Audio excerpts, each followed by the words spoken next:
হযরত আবু হুরায়রা রাদিয়াল্লাহু আনহু থেকে বর্ণিত, তিনি বলেন, একদা জনৈক ব্যক্তি রাসূলুল্লাহ সাল্লাল্লাহু আলাইহি সাল্লামকে উদ্দেশ্য করে বললেন, হে আল্লাহর রাসূল, আমার এমন কিছু আত্মীয়স্বজন রয়েছে যাদের সাথে আমি আত্মীয়তার বন্ধন রক্ষা করি, অথচ তারা আমার সাথে সম্পর্ক ছিন্ন করে।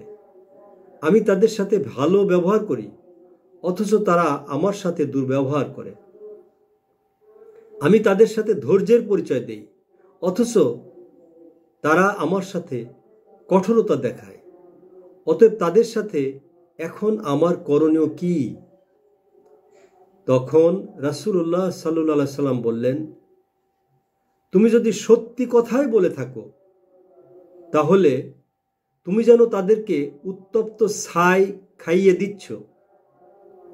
আর তুমি যতদিন পর্যন্ত তাদের সাথে এমন ব্যবহার করতে থাকবে, ততদিন আল্লাহ তাআলার পক্ষ থেকে তাদের উপর তোমার জন্য একজন সাহায্যকারী নিযুক্ত থাকবে। সহিহ মুসলিম 2558 নম্বর হাদিস।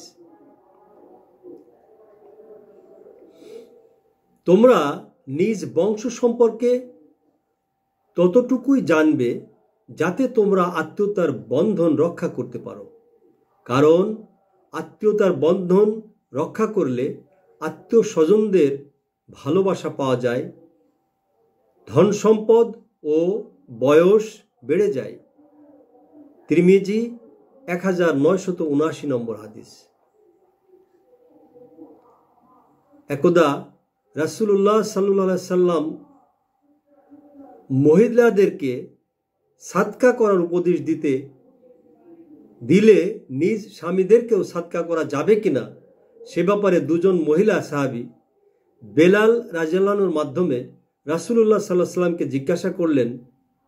তিনি বলেন, স্বামীদেরকে দিলেও চলবে, বরং তাতে দুটি সওয়াব রয়েছে, একটি আত্মীয়তার বন্ধন রক্ষা করার সওয়াব আর একটি সৎকার সওয়াব।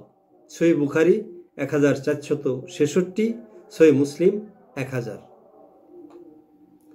অন্তত পক্ষে সালাম বিনিময়ের মাধ্যমে হলেও তোমরা তোমাদের আত্মীয়তার বন্ধন রক্ষা করো। বাজ্জার হাদিস নম্বর 1877। সবচাইতে বেশি আত্মীয়তার বন্ধন রক্ষা পাবে নিজ আত্মীয় স্বজনদেরকে আল্লাহর দিকে ডাকা এবং তাদেরকে সৎ কাজের আদেশ ও অসৎ কাজে থেকে নিষেধ করার মাধ্যমে। আত্মীয়তার সম্পর্ক যেন একমাত্র আল্লাহ তাআলার সন্তুষ্টির জন্য হয় এবং পারস্পরিক সহযোগিতা হয় পরকল্যাণ এবং আল্লাহ ভীরুতার ভিত্তিতে। মহান আল্লাহ আমাদেরকে সকলকে এই পরম আত্মীয়তার বন্ধনটুকু ছিন্ন করা থেকে সর্বদা বেঁচে থাকার তৌফিক দান করুন। আমিন।